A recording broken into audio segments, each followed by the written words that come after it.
నమస్తే. మనము భగవద్గీత ప్రస్తుత పరిస్థితుల్లో మాట్లాడుకుంటూ ఉన్నాము. మాట్లాడుకోవడం అనే దానికంటే కూడా వింటూ ఉన్నాము. ఉండడం అంటే ఏం కూడా ఏంటంటే ప్రతి నిమిషం ఈ ఉపాధి ఉన్నంత కాలం నేర్చుకుంటూనే వెళ్ళాలి. అంతే, తప్పదు. అంటే అన్నీ నాకు తెలుసనో లేకపోతే నేను దైవత్వమనో అనుకోవడానికి లేదు. ఎందుకంటే ఉపాధి ఉన్నంతకాలం ప్రారంధం ఉంటుంది. ఆ ఉపాధితో పాటు మనం నడిపించేది ఏంటి? మన మనస్సు, మన జ్ఞానము. ఆ మనసు గురించి కనుక దానికి ఏ ఆలోచనలు వస్తున్నాయి అనేటువంటి అవగాహన కనుక మనకి లేకపోతే ఎప్పుడైనా ఆ ఈగో పెరిగింది అంటే మనిషి పడిపోతాడనమాట. అదే భగవద్గీత చెప్పింది. అల్టిమేట్ ఏంటి? భగవద్గీత మాట్లాడుకున్నాం కదా చాలాసార్లు. భగవద్గీత అంటే ఏం లేదు, ఉపనిషత్తుల సారము. ఉపనిషత్తులు అంటే మహా ఋషులు మన వాళ్ళు స్వచ్ఛంగా ఉండి వాళ్ళ అనుభవానికి తెచ్చుకొని మళ్ళీ వాళ్ళే ఏం చెప్పారు? దేవుడికి కానీ దైవత్వానికి కానీ నామరూపాలంటూ ఏం లేదు, ఒక శక్తి ఉంది. కాకపోతే ఆ శక్తిని మనం గుర్తించగలము. ఈ గుర్తించింది కూడా నేను గుర్తించింది నేను ఇలా గుర్తించానని నీకు నేను చెప్పలేను. ఎందుకంటే నేను ఏదైనా పొరపాటున వర్డ్స్లో చెప్పానంటే మళ్ళీ నా మనసు ద్వారా చెప్పినట్టే అవుతుంది. అందుకని ఎవరి అనుభవంలో వాళ్ళు గ్రహించాలి అని. అంటే ఏంటి? ఎరుక అనే పదం ఎక్కువ వాడడం జరిగింది. ఎరుక అంటే ఏంటి? అవేర్నెస్ అలర్ట్గా కనుక ఉండాలి అంటే మన మైండ్ విజిలెంట్గా ఉండాలి అన్నాడు. విజిలెంట్ అంటే ఏం లేదు, మనసు ఎప్పుడైతే శాంతిగా స్వచ్ఛంగా ఉంటుందో అప్పుడు మనం సత్యాన్ని గ్రహించగలమని చెప్పాడు. దీనికి అల్టిమేట్ ఏంటి? మనసు ఎందుకు స్వచ్ఛంగా శాంతిగా లేదు? మనసు ఒక రిఫరెన్స్ పాయింట్ పట్టుకొని ఆ రిఫరెన్స్ పాయింటే సత్యం అనుకుంటూ ఉన్నది. ఏంటి ఆ రిఫరెన్స్ పాయింట్? నేను, నా శరీరము, నా మనసు, నా ప్రాణము, నా ఇంద్రియాలు, నా బంధువులు, నా ఆస్తులు, అంతే. అంటే ఏంటి? ఈ శరీరానికి ఉన్నవేంటి? బంధువులు, విషయాలే, అంతకంటే ఇంకేం లేదు కదా. ఈ బంధువులు, విషయాలు, ఆస్తులు వీటిలోనే కొట్టుకుంటూ నాది నాది అనుకుంటూ, అంటే సత్యం మన కంటెదురుగా చాలా విషయాలు మనం చూస్తూ ఉన్నా అవి మాకు జరగవులే, వాళ్ళకే జరుగుతున్నాయి అనేటువంటి అజ్ఞానమైనటువంటి భావంతో ఉంటూ జరపటం జరుగుతుంది. దీనికి మహానుభావుడు ఏం చెప్పాడు? భగవాన్ అన్నాడు. భగవాన్ అన్నా, పరమాత్మ అన్నా, బ్రాహ్మణ్ అన్నా ఒకటే. అంటే ఏంటి? వ్యాపించి ఉన్నది అని అర్థం, కాంతి అని అర్థం, వెలుగు, జ్ఞానం అని కూడా అర్థమే. ఏం చెప్పడం జరిగింది? ఎవరికి చెప్పాడు? జీవుడికి చెప్పాడు. జీవుడు అంటే ఎవరు? మనమే జీవుళ్ళం, అంతే కదా. ఈ శరీరం తప్ప నాకు ఇంకోటి ఏం తెలుసు? దీనికి సంబంధించిన విషయాలుగా తెలుసు. ఇదే సత్యము, ఇదే దుఃఖం, ఇదే ఆనందం అనుకుంటూ కదా మనం ఉన్నాము. మనకేం చెప్పాడు ఆయన? నువ్వు నీ సమస్యలన్నిటికీ కారణం నాది నాది అనుకుంటున్నావు. ఇక్కడ చంపేవాళ్ళు లేరు, చచ్చిపోయేవాళ్ళు లేరు. నువ్వు ఉన్నావు, నేను ఉన్నాను, నేను ఉండబోతున్నాను, రేపు నువ్వు ఉండబోతున్నావు. కాకపోతే నా జన్మ దివ్యం, నాకు జ్ఞానం ఉంది, నాకు తెలిసింది. నీ జన్మకి అది తెలియడం లేదు తప్ప ఇంకా దుఃఖం అంటూ ఏమీ లేదయ్యా. ఇక్కడ దుఃఖం ఎవరికి? పరమాత్మతత్వానికి దుఃఖం లేదు, జ్ఞానానికి దుఃఖం లేదు, అంతే కదా. మన ఆలోచనకి కూడా దుఃఖం ఏముంది? అది కూడా జస్ట్ ఆలోచనేగా. మరి ఈ ఆలోచనే నా శరీరం ద్వారా పడుతున్నాను అని దుఃఖపడుతున్నావు, అంతే కదా. శరీరం జడం, దీనికి దుఃఖం ఏముంది? ఎనస్థీషియా ఇస్తే కోమాలోకి వెళ్ళిపోతుంది, దీనికి ఏం తెలియదు. కాకపోతే ఈ సమస్య అంతా ఏంది? లేని దాన్ని ఉన్నదని నీ మనసుతోటి ఊహించుకున్నావు, అంతే కదా. ఎప్పుడో 30 సంవత్సరాలు ఎవరో నన్ను ఒక మాట అన్నారు, అది ఇప్పుడు ఏమన్నా ఉందా? లేదు. కానీ ఉన్నది, నన్ను అలా అన్నారు, నాకు చాలా మండిపోతుంది వాళ్ళ సంగతి, వాళ్ళకి అలానే జరగాలి, ఇలానేటువంటి ద్వేషంలో ఉన్నాం. ఇవన్నీ ఎక్కడి నుంచి వస్తున్నాయి? జస్ట్ ఆలోచన. అట్లాగే రేపేదో జరుగుతుందేమో, జరిగేది ఎట్లా జరగబోతుంది. పుట్టాము, కొంచెం మెచ్యూరిటీ వచ్చింది, తర్వాత మళ్ళీ ఓల్డేజ్ పడ్డాము, ఓల్డేజ్ తర్వాత మళ్ళీ బాడీ వెళ్ళిపోతుంది. ఇవేమన్నా మనకి తెలిసాయా? ఈ 4 స్థితులు మనకు తెలియలే. ఎప్పుడు మనము చిన్నతనం నుంచి మధ్యలోకి వచ్చామో, మధ్యలో నుంచి మిడిల్ ఏజ్ క్రాస్ అయ్యామో, తర్వాత ఏమవుతుందో తెలియదు. అందుకని అదంతా ప్రకృతి, దానికి అంత టెన్షన్ పడాల్సిన అవసరం లేదు. తర్వాత ఇప్పుడు ఇంకోటి ఏంది? ప్రతి వాళ్ళు కూడా ఇప్పుడు మాట్లాడుకుందాం. ఇప్పుడు ఏమైంది అని భగవద్గీత చెప్తూ ఐడెంటిటీ ప్రాబ్లము. నీ ఐడెంటిటీ పోవాలంటే ఏం లేదు, ఉన్నదంతా పరమాత్మతత్వం అనేటువంటి విషయాన్ని నువ్వు గ్రహించుకో. అక్కడున్నది, బయట ఉన్నది పరమాత్మతత్వమే, లోపల ఉన్నది పరమాత్మతత్వమే, అణువణువు ఉన్నది పరమాత్మతత్వమేను అని చెప్పాడు. మరి అంత దానికి ఫస్ట్ చాప్టర్ వచ్చేమో అర్జునుడి విషాద యోగం అయిపోయింది. విషాదం ఏంటి? ఐడెంటిటీయే విషాదం. ఐడెంటిటీ తీసేస్తే దానికి సంబంధించిన ఆలోచనలు ఉండవు, దుఃఖం ఉండదు. మరి వాటిని ఎట్లా తీసేయాలి అనేటువంటి విషయం రిమైనింగ్ చాప్టర్స్లో చెప్తూ రెండోది సాంఖ్యయోగం మాట్లాడారు. సాంఖ్యం అంటే ఏం లేదు, జ్ఞానం. ఉన్నదంతా ఒకటే తత్వం అనేటువంటి విషయం గ్రహిస్తే టెన్షనే లేదు అంటాడు. మరి అప్పుడు అర్జునుడు అడుగుతాడు, మరి అంతా జ్ఞానం అన్నప్పుడు మరి నన్నెందుకయ్యా ఈ కర్మకు ప్రోత్సహిస్తున్నావు అని అడుగుతాడు. ఎందుకు ప్రోత్సహిస్తున్నాను అంటే, నేను యుద్ధం చేయడానికి పోతే ఇది నా ధర్మం అని నువ్వు అనుకోలేదు, పరమాత్మ తత్వం పని జరుగుతుందని నువ్వు అనుకోలేదు, నేను చంపితే వాళ్ళు చచ్చిపోతారు, నా బంధువులు చచ్చిపోతే అందరు విడోస్ అవుతారని నువ్వు లిమిటెడ్ ఏరియాలో ఆలోచించావు, కాబట్టి నీకు కర్మయోగం కూడా అవసరమేను అని చెప్తాడు. అది అది సాంఖ్యయోగంలో చెప్తాడు. ఇప్పుడు మనం తర్వాత ఏం చెప్తున్నాడు, ఇంకా డీటెయిల్డ్గా చెప్పుకుంటూ వస్తున్నాడు మహానుభావుడు. ఇప్పుడు మనం కర్మయోగం గురించి మాట్లాడుతున్నాం. అల్టిమేట్గా చెప్పాలంటే దేవుడు సంగతి తీసి పక్కన పెట్టేస్తే ఆల్మోస్ట్ ఆల్ ఇప్పుడు వేరే ప్రపంచంలో ఉన్న స్పిరిచువాలిటీ పుస్తకాలన్నీ మన వాళ్ళు తెస్తుంటారు. అది ఏది రాబిన్సన్ శర్మని, చోప్రా అని, ఇంకా చాలామంది. అల్టిమేట్ చెప్పాలంటే వాటన్నిటికీ మూలం మన భగవద్గీతే అనిపిస్తుంది. కాకపోతే మనం ఎప్పుడు చదివిన వాళ్ళం కాదు కదా. ఇప్పుడు నేను మాత్రం ఎప్పుడు చదవడం జరిగింది, ఏదో భగవంతుడు అవకాశం ఇచ్చాడని ఇప్పుడు చూడడం తప్ప, మరి ఫస్ట్ అంతా ఏం చదివాము? మరి భగవద్గీత మనం శాస్త్రాలు అనుకున్నాం తప్ప, ఆ గుడులు గోపురాలు ఈ ఉపవాసాలు తప్ప నిజంగా జ్ఞానం అనేటువంటి విషయం ఏంటి అనేది లోపలికి ఎక్కడ వెళ్ళడం జరిగింది. కాకపోతే అన్నీ అవసరమనే చెప్తున్నాడు. ఎక్కడ కూడా వేదాంతంలో ఇది మంచిది కాదు, ఇది చెడ్డది కాదు అని చెప్పలే. కాకపోతే నువ్వు చేసే కర్మయోగం ఏంటి, నిన్ను జ్ఞానానికి తీసుకువెళ్తుంది అనేటువంటి విషయం చెప్తున్నాడు. అంతే తప్ప పరమాత్మ తత్వంలోకి చేరుతుంది అని చెప్పలే. అంటే జ్ఞానం వస్తుంది. ఎప్పుడైతే నీకు జ్ఞానం వస్తుందో నీ ఒకటే ఉన్నది పదార్థం అనేటువంటి విషయం నీ మనసుకు నిశ్చలత్వం వచ్చిన తర్వాత అల్టిమేట్గా జరిగేది ఏంటి, ఈ శరీరం అంతా ప్రకృతి గుణాలకు నడుస్తున్నది తప్ప ఇక్కడ వాళ్ళు మంచి వీళ్ళు చెడు నేను చెడు మంచి అనేం లేదు. అంతా పరమాత్మ తత్వంలో భాగం అనేటువంటి విషయం వచ్చినప్పుడు మనసు నిరాకారంగా నిశ్చలంగా అయిపోతుంది. అల్టిమేట్ ఏంది, నిర్వికల్పం అన్నాడు. నిర్వికల్ప సమాధి అన్నాడు. నిర్వికల్పం అంటే ఏంటి, మన స్థితి ఏంటి, సంకల్పాలు వికల్పాలు అంతే కదా. పోదాము, రేపు ఏదైనా పిల్లలకు పంపించాలి, చేద్దాము సంకల్పం. తర్వాత దానికి ఏం మెటీరియల్ తీసుకురావాలి, అక్కడికి పోవాలి ఇక్కడికి పోవాలి, వాళ్ళని పిలిపించాలి వీళ్ళని పిలిపించాలి వికల్పం. చేసిన తర్వాత ఫలితం. మన లైఫ్ మొత్తం సంకల్పం వికల్పాలతోనే నడుస్తుంది. అల్టిమేట్ ఏంటి వీళ్ళు చెప్పింది, సంకల్పం వికల్పాలన్నీ నీ మనసాడిస్తున్న నాటకం, దాన్ని వదిలిపెట్టేసి నిర్వికల్పంలో ఉండడానికి ట్రై చెయ్యి అంటాడు. నిర్వికల్పం అంటే ఏ సంకల్పం లేదు. ఒకవేళ పని చేయాల్సిన పరిస్థితి వచ్చింది, పరమాత్మ పని ఉత్సాహంగా సంతోషంగా చేసుకుంటూ పోతాము. తర్వాత దానికి సంబంధించిన ఫలితం కూడా మనకు సంబంధం ఉండదు. ఎప్పుడు ఉండదు, నువ్వు ఇస్తున్న పని పరమాత్మతత్వం పని అని కనుక ఉత్సాహం చేసుకుంటూ పోయామంటే ఆ పనికి సంబంధించిన ఫలితం కూడా మనకే సంబంధం ఉండదు. యాక్చువల్గా చెప్పింది భగవద్గీతలో ఇదే. నిన్న మనం 30 వరకు చదువుకున్నాము. ఈరోజు ఆ 30 నుంచి చదువుదాం. ఏం చెప్తాడు, కర్మయోగంలో 30వ శ్లోకం ఏం చెప్తున్నాడు, అంతర్యామిని పరమాత్మను అయిన నాయందే నీ చిత్తాన్నించి కర్మలన్నింటినీ నాకే అర్పించి ఆశ మమత సంతాపాలను వీడి యుద్ధం చేయము అంటాడు. అంటే ఏంటి, నువ్వు చేస్తున్న ప్రతి పని కూడా భగవంతుడి తత్వంలో భాగమే, ఆయన నాకు ఇస్తున్న పని అని కనుక నువ్వు అనుకున్నావు అంటే నీ చేతికి ఏ పని వచ్చినా ఏంటి, నిన్ను సెలెక్ట్ చేసుకున్నాడు అనిపిస్తుంది. అట్లాగే ఇంట్లో పెద్దవాళ్ళు ఉంటారు. ఇప్పుడు మరి పెద్దవాళ్ళు వాళ్ళు అలా ప్రవర్తిస్తున్నారు అంటే మనకేం తెలుస్తుంది, అంటే నువ్వు వాళ్ళని చూస్తేనే కదా తెలుస్తుంది. అంటే ఏంటి, అది కూడా ఒక అనుభవమే. ఆ అనుభవం ఏంటి, మనకి భగవంతుడు ఇచ్చినటువంటి అవకాశం. ఇప్పుడు అది నాకు అవకాశం ఇవ్వలేదనుకో, అదేందిలే ఇదేందిలే, వాళ్ళు చేయడం లేదు వీళ్ళు చేయడం లేదు అని నేను తేలిగ్గా అనేస్తాను. ఇప్పుడు నాకు అనుభవం వచ్చిందనుకో, ఏ పని ఎంత కష్టమో నాకు తెలుస్తుంది. అంటే ఏంటి, మనకిచ్చిన ప్రతి పని కూడా పరమాత్మతత్వం మనకిచ్చిన పని అనేటువంటి, ఎందుకంటే 24 గంటలు ఉన్నాయి కదా రోజులో. 24 గంటలు పని జరగాలిగా. 24 గంటలు ధ్యానం చేయలేము, 24 గంటలు పుస్తకం చదవలేము, 24 గంటలు టీవీని చూడలేము. అందుకని ఏం చెప్పాడు ఇక్కడ ఏం చెప్పింది ఏంటి, ఎక్స్ట్రీమ్కి వెళ్ళక్కర్లేదు, సహజంగా ఉండి. అంతే కదా, నేను పరమాత్మ తత్వంలో ఉన్నాను, నేను ఆకులు అలాలు తప్ప తినను, నేను సినిమాలు చూడను, నేను టీవీలు చూడను, ఫ్రెండ్స్తో మాట్లాడు, ఇవన్నీ కరెక్ట్ కాదు. ఇది సహజం అన్నమాట. అంటే ఏంటి, మనసుతోటి మన శరీరం పనిచేస్తున్నది అనేది సహజం. కొంచెం ఇష్టాలు అయిష్టాలు సహజమే. తర్వాత కొంచెంసేపు బాధపడటం కొంచెం సుఖపడటం కూడా సహజమే. కాకపోతే ఏంటంటే ఏది కూడా ఎక్స్ట్రీమ్కి వెళ్ళకూడదు. అంటే ఇదే కరెక్టు, నేను ఇలానే చెయ్యాలని ఎక్కడ వీళ్ళు చెప్పలే. కాకపోతే ఏంది, నువ్వు ఏం చేస్తున్నావు, ఇప్పుడు టీవీ చూస్తున్నావు, ఏదో భగవతత్వంలో పని ఏదో జరుగుతుందని చూస్తున్నావు అనుకో, అక్కడ కూడా ఏదో ఒకటి నువ్వు నేర్చుకుంటావు. అంటే ఏంటి, అల్టిమేట్గా మన జన్మ లక్షణం ఏంటి, చాలామంది ఏమనుకుంటారంటే అబ్బా సుఖపడుతున్నారు, సుఖము ఎంజాయ్మెంటు అనుకుంటారు. సుఖము ఎంజాయ్మెంటు కాదు, మనకొచ్చిన అనుభవాల్లో నుంచి మనం నేర్చుకుంటూ పోవాలి.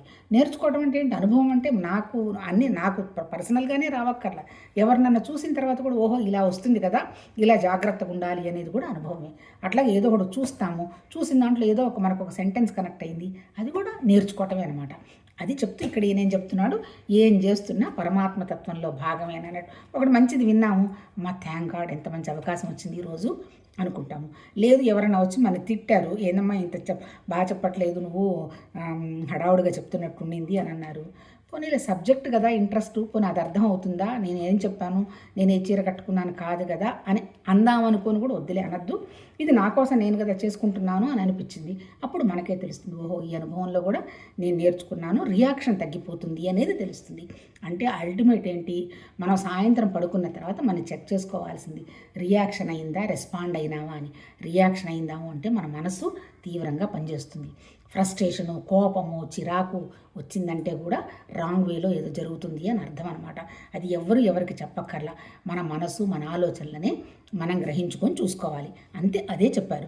తర్వాత ఇది అంటే ఏంటి 30 చెప్పింది, అన్ని పరమాత్మతత్వం భాగం అని కనుక చేస్తే నీకు ఏ ఫలితంతో సంబంధం లేదు అని అంటాడు. తర్వాత ఇంకోటి అంటాడు, దోష దృష్టి లేకుండా శ్రద్ధాయుక్తులై ఈ సిస్టమ్ని అనుసరించు మానవులు కూడా సమస్త కర్మబంధముల నుండి ముక్తులయ్యెదరు.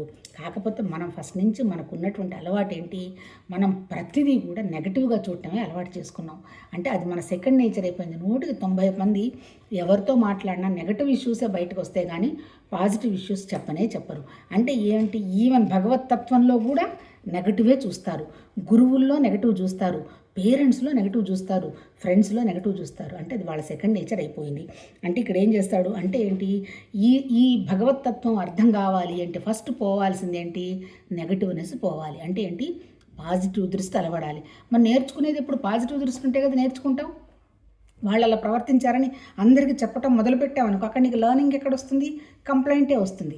ఇప్పుడు ఇక్కడ చెప్పింది ఏంటి, కంప్లైంట్ ఇవ్వకూడదు, నేర్చుకోవాలి అంటే ఏంటి, మనలో ఉన్నటువంటి నెగటివ్ దృష్టి పోవాలి. ప్రతిదీ ఇప్పుడు వాళ్ళకి చెప్పడం జరిగింది, సోదే ఉంది, కొంతసేపు ఏదైనా 1 పాయింట్ ఉందనుకో, పోనీ నేర్చుకున్నాము, లేదు అవసరం లేదనుకున్నాము. మహానుభావులు సంస్కృతం వచ్చి చెప్పిన వాళ్ళు చాలామంది ఉన్నారు, ఒక్కళ్ళే కాదు కదా. మనకి ఎక్కడ అర్థం అవుతుందో అక్కడ మనం దాన్ని అవగాహన చేసుకోవచ్చు అంతే. అంటే ఏంటి, ఎవరి స్థితికి అనుగుణంగానే తప్ప స్థితి దాటి చేయమని ఎవరికీ చెప్పలా. అంటే అందరికీ ఒకటే అర్థం కావాలని కూడా చెప్పలా. అర్థం కాకపోవడం చెడ్డ కూడా కాదు. అంటే ఏంటి, నెగటివ్ చూడకుండా ఉండడం అనేదే అలవాటు చేసుకోవాలి అంటాడు. అది అప్పుడేమవుతారు, దానివల్ల ఏం లాభం వస్తుంది, మనకున్నటువంటి అనవసరపు ఆలోచనలు కానీ, దుఃఖం కానీ, భయం కానీ పోతుంది. మీరు కొంచెం అబ్జర్వ్ చేయండి, ఎక్కడైనా నెగటివ్ ఆలోచనలు ఉన్న చోటే కొంచెం అనారోగ్యం కూడా ఉంటుంది. అంటే ఏంటి, ఎప్పుడైతే పాజిటివ్ దృష్టికి వస్తావో అనారోగ్యం కూడా తప్పిపోతుంది. శరీరం అంటావా, ఇది ప్రకృతి సత్వతమ రజోగుణాలకు అనుగుణంగా వచ్చింది, ప్రకృతి నశించేది. కానీ ఉన్ననాళ్ళు హాయిగా ఉండాలిగా, మనసు నిశ్చలంగా ప్రశాంతంగా ఉండాలిగా. చాలామందిని అడిగితే, ఎందుకమ్మా మీరు ధ్యానం చేయడానికి వస్తే, నేను శాంతి కోసం వచ్చాను అంటారు. శాంతి కోసం ధ్యానం కాదు, ధ్యానం చెయ్యడం అంటే మళ్ళీ మనసు వచ్చేస్తుంది. అన్నీ ఉండడం రావాలి. ఉండడం ఎప్పుడు వస్తుంది, ఉండడం వచ్చినప్పుడు నీ మనసుకు చేస్తున్నటువంటి నాటకాన్ని గుర్తిస్తావు. మీరు చాలామంది చెప్తుంటారు, నేను అంతరిక్షంలోకి వెళ్ళాను, అది చూసి వచ్చాను, ఇది చూసి, అన్నీ కూడా మనసు చేస్తున్న జిమ్మిక్సే. ఏదైతే మారకుండా ఉన్నదో అది సత్యమని వాళ్ళు మహా ఋషులు తంబు ఇంప్రెషన్ పెట్టి చెప్పారు వాళ్ళు. అంటే మారింది ఏదైనా ప్రకృతి మనసే, అది మనం గ్రహించుకోవాలి. అప్పుడు మనం ఎలా ఉండాలి, దానికి ప్రతిదీ సహజం అనుకోవాలి.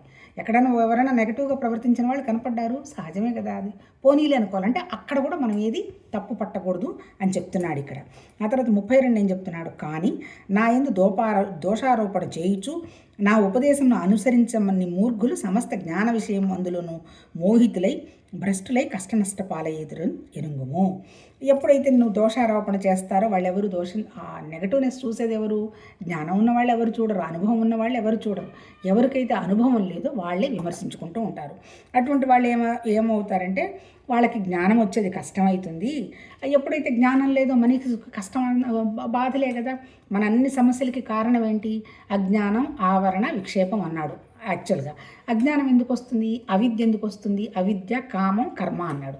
అంటే ఏంటి, సరైన అవగాహన లేకనే మనకి కోరికలు వస్తాయి. సరైన అవగాహన ఉంటే అవసరపు కోరిక అనేటువంటి విషయం వచ్చిందనుకో, ఇంకా దుఃఖం ఎందుకు వస్తుంది. ఇక్కడ ఎప్పుడైతే జ్ఞానం ఉండదో అన్ని నెగటివ్ చూడటం అలవాటు అయిన తర్వాత అనవసరపు కోరికల్లో అన్ని పెంచుకుంటూ దుఃఖపడతారు అన్నట్టు చెప్తున్నాడు. 33 ఏంటి, సమస్త ప్రాణులను తమ తమ ప్రకృతులను అనుసరించి కర్మలు చేయుచుండును, జ్ఞానియు తన ప్రకృతిని అనుసరించే క్రియలను ఆచరించను. ఎవరైనా పట్టుబట్టి కర్మలను ఎట్లు చేయించగలరు, నాకు ఈ పని అవసరం లేదు, నేను చెయ్యను అని ఎవరు అనకూడదు అంటాడు. ఇంక్లూడింగ్ అంటే ఏంటి, ఉన్నదంతా పరమాత్మ తత్వమే, ఈ మనసు చేస్తున్న వ్యవహారమే, నాకు ఏ కోరికలు లేవు అయినా సరే కర్మ చెయ్యక తప్పదు అంటాడు. కాకపోతే ఏంటంటే ఈ కర్మలో తేడా ఉంటుందని నేను మాట్లాడుకున్నాం కదా. సపోజ్ ఏంటి, వాళ్ళకి తెలియని వాళ్ళు ఏంటి, దీనివల్ల నాకు లాభం వస్తుంది, నష్టం వస్తుంది అనే అవగాహనలోకి వెళ్తారు. కొంచెం సబ్జెక్ట్ జ్ఞానం ఉంటే ఏంటి, దీనివల్ల లాభ నష్టాలు కాదు, ఏదైనా మన ద్వారా జరగాల్సిన భగవంతుడి పని ఏదన్నా ఉందా లేదా అని ఆలోచిస్తాడు. అల్టిమేట్ ఏంటి, ఈ ఉపాధి ఉన్నంతకాలం రిటైర్మెంట్ లేదు, పని జరుగుతూ పోవాల్సిందే. కాకపోతే ఈ చేస్తున్న పని పరమాత్మ భావం అని కనుక ఎప్పుడైతే చేస్తావో అప్పుడు నువ్వు మ్యాగ్నెటిక్గా చేస్తావు. అంటే నిరుత్సాహం ఉండదు. ఏ తింటున్నా, మాట్లాడుతున్నా, ఏం చేస్తున్నా భగవతత్వ భావం అనేటువంటి భావం నీకు వచ్చిందంటే నీ మైండ్ ఎప్పుడు మ్యాగ్నెటిక్గా ఉండదు. ఎందుకంటే చిన్న ఆలోచన ఇక చెయ్యదు కదా, అది అనమాట చెప్పింది. తర్వాత ఏ మనిషి కూడా ఏంటి, వాళ్ళ ప్రకృతులను అనుసరించి చేస్తాడంటే పాపం అంతా కదా, మనకున్నదంతా ఎంతసేపు చెప్పినా 3 గుణాలు చెప్పాడు అంతే కదా, అన్ని మూడు అని మాట్లాడుకున్నాం కదా. ఈ 3 గుణాలు సత్వగుణం, తమోగుణం, రజోగుణం. తమోగుణం అంటే ఏంటి, శరీరం, నాకు తప్ప ఇంకోటి లేదు అని తెలియడం. రజోగుణం అంటే ఎప్పుడు ఏదో ఒక పని చేయడం, బిజీగా ఉంటాం. సత్వగుణం వచ్చి జ్ఞానం. ఎందుకు జ్ఞానం, పరమాత్మతత్వం వ్యక్తమైంది ఎక్కడి నుంచి, సత్ అన్నాడు అంటే పరమాత్మతత్వం అనేది ఉండడం అన్నాడు. ఉన్నది ఉన్నది అంటే ఎలా ఉంది, ఇట్టుందంటారు కదా. ఉండడం అని అన్నారంటే ఏంటి, నామరూపాలు లేకుండా ఒక శక్తి ఉండడం అనేది ఉన్నది అన్నాడు. మరి ఆ విషయం ఎవరికి తెలుసు, చిత్తుకి తెలుసు. చిత్ అంటే ఎవరు, మనమే.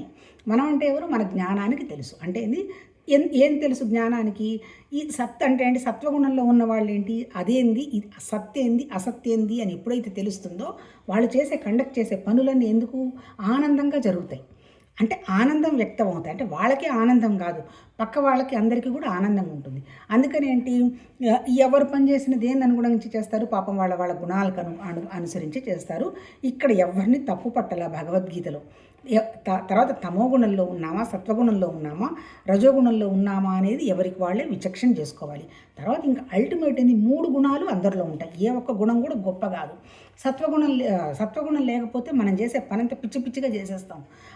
అంటే పిచ్చి ఆలోచనలన్నీ చేస్తాము.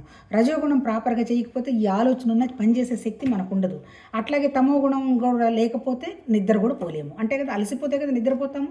మనసు అలసిపోతేనే నిద్రకి వెళ్ళడం జరుగుతుంది. అంటే 3 గుణాలు ఉంటాయి. కాకపోతే ఒక గుణం ఎక్కువ, ఒక గుణం ఇంకొంచెం ఎక్కువ, ఒక గుణం ఇంచు ఎక్కువ ఉంటుంది. తమో గుణంలో ఉన్నామనుకున్నాము, చిన్నగా రజోగుణానికి రావాలి. రజోగుణం నుంచి సత్వగుణం ఆలోచనలు చేయాలి. అల్టిమేట్ ఏంది, ఏ మనిషి ఏ పని చేసినా వాళ్ళ గుణాలను అనుసరించి చేసుకుంటూ పోతాడు అని చెప్తాడు. తర్వాత 34 ఏం చేస్తాడు, ప్రతి ఇంద్రియార్థమునందును రాగద్వేషాలు దాగి ఉన్నాయి. మనుషుడు ఈ రెండిటికి నీ వశము కాకూడదు. ఏలననా ఈ రెండే మానవుని శ్రేయస్సునకు విఘ్నకారకములు. అంటే అర్థం ఏంటి, మనం నడిపిస్తున్నది ఎవరు, ఇంద్రియాలు అన్నాం అనుకుంటున్నాక చాలా సార్లు. ఇంద్రియాలంటే ఏంటి, మన దగ్గర 5 జ్ఞానేంద్రియాలు ఉన్నాయి, 5 కర్మేంద్రియాలు ఉన్నాయి. ఈ కర్మేంద్రియాలకి జ్ఞానేంద్రియాలకి డైరెక్షన్స్ ఇచ్చేది ఎవరు, మనసు ఇస్తుంది. మనసు ఎక్కడి నుంచి వస్తుంది, తనకు తెలిసినటువంటి కోరికల్లో నుంచి వస్తుంది. ఎక్కడున్నాయి ఈ కోరికలు, మన జ్ఞాపకాల్లో ఉన్నాయి. అంటే ఈ జ్ఞాపకాల మళ్ళీ ఇంకా అల్టిమేట్ ఏంది, జ్ఞాపకం అంటే మళ్ళీ ఎరుక అనుకుందాం, కాసేపు జ్ఞానం అనుకుందాం, కాసేపు స్ఫురణ అనుకుందాం, కాసేపు స్పృహ అనుకుందాం. అంటే ఉండడం అనేది అయితే పరమాత్మతత్వం. ఈ తెలియడము అనేది ఎవరి మనసును బట్టి వాళ్ళకి తెలుస్తుంది.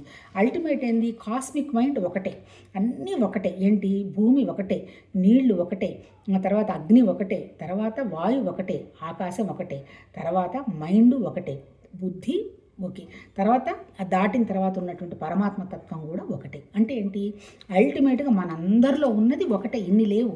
ప్రతి జీవికి ఆకలి, నిద్ర, భయం, మైథునం అందరికీ ఒకటే.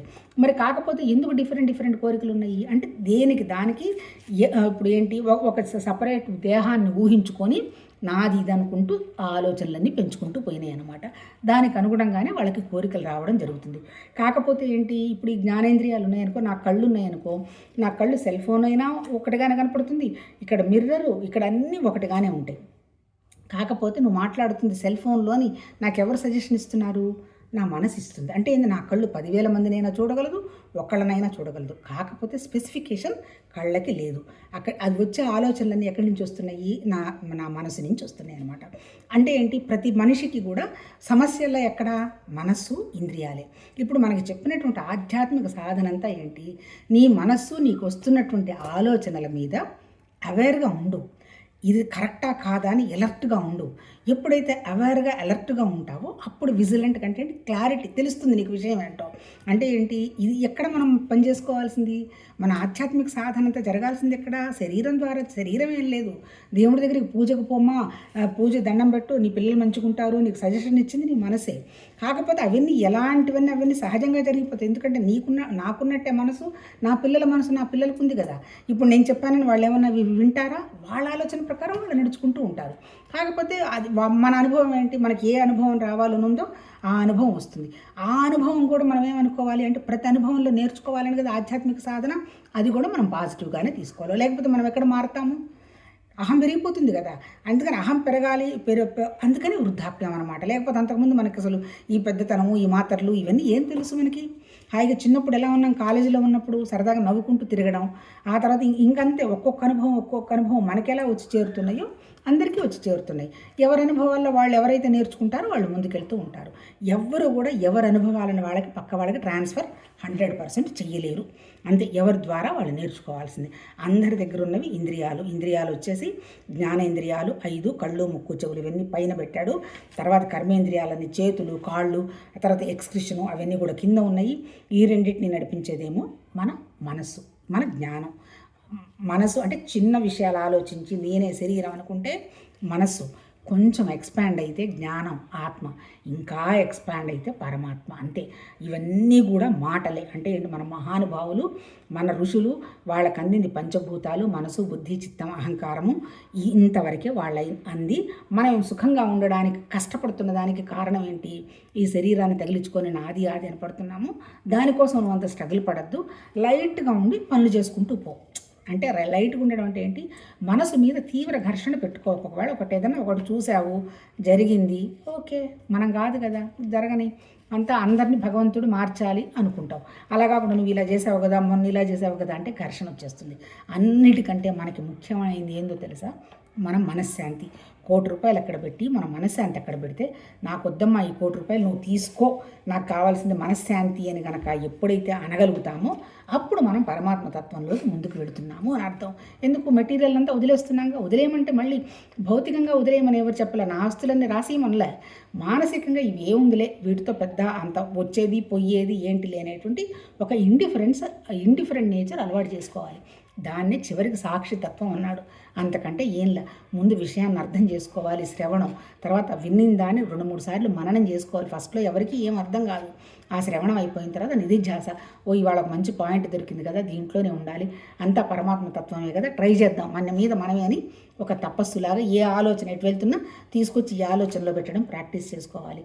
ఆ తర్వాత ఏం చేస్తామంటే ఈ 3 కూడా సాక్షితత్వం అంటాడు. అంటే ఒక జరిగినవన్నీ కూడా నువ్వు గమనిస్తూ ఉంటావు, కానీ నువ్వు ఏది పట్టించుకోవు. కాకపోతే ఈ కళ్ళు చూస్తాయి, చెవులు వింటాయి, నోరు మాట్లాడుతుంది, స్పర్శ తెలుస్తుంది, అన్నీ తెలుస్తాయి. కాకపోతే అన్నీ చూస్తావు, ఇప్పుడు కళ్ళు చూస్తున్నట్టుగా అన్నీ వింటావు, మన చెవులు వింటున్నట్టుగా. రియాక్ట్ అవ్వలేదు అంటే మన మనసు రియాక్ట్ అవ్వలేదు అని అర్థం అన్నమాట. అంటే విను, చూడు, కాకపోతే మాటలు వస్తున్నాయి అంటే ఎక్కడి నుంచి వస్తున్నాయి? మళ్ళీ మనసు నుంచే వస్తున్నాయి. అందుకని ఏ విషయం చూసినా, ఏ విషయం మనం అర్థం చేసుకున్నా మాట్లాడకుండా ఉండడం అనేది మనసు అనమాట. మళ్ళీ మాట్లాడటం కూడా ఉండడం అంటే పైకి మాట్లాడటం అని కదా, లోపల కూడా మనం మాట్లాడుకుంటూనే ఉంటాం. అందుకని లోపల మనం మాట్లాడుకుంటున్నామా, ఆలోచన చేస్తున్నామా అని మనం గమనించుకోవాలి. మనసుకు ఉన్నటువంటి లక్షణం ఏంటి? 24 గంటలు జరిగిపోయిన విషయాలన్నీ తవ్వుకుంటూ ఉంటుంది. మంచిదే, అనుభవంలో మనం నేర్చుకుని ఉన్నాం కన్నింట్లో, పర్లే. అలా కాకుండా ఆ అనుభవాలు వేస్ట్. ఆ తర్వాత జరగబోయే విషయాల గురించి కంగారు పడుతూ ఉంటుంది. అంటే ఏంటి, ఏమవుతుంది ప్రస్తుతంలో ఏం చేస్తుంది? ఎగ్జైట్మెంట్ అనమాట.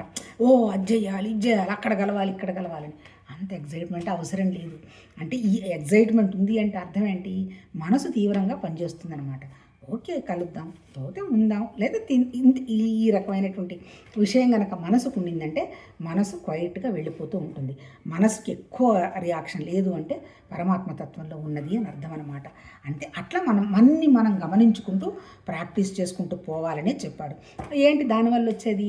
దానివల్ల ఏమొస్తుందంటే సత్యమేంటో అసత్యమేంటో తెలుస్తుంది అంటాడు. మారుతూ ఉండేదంతా అసత్యం, మారకుండా ఉన్నదంతా సత్యం. అది మనమే గ్రహించుకోవాలి అని చెప్పాడు.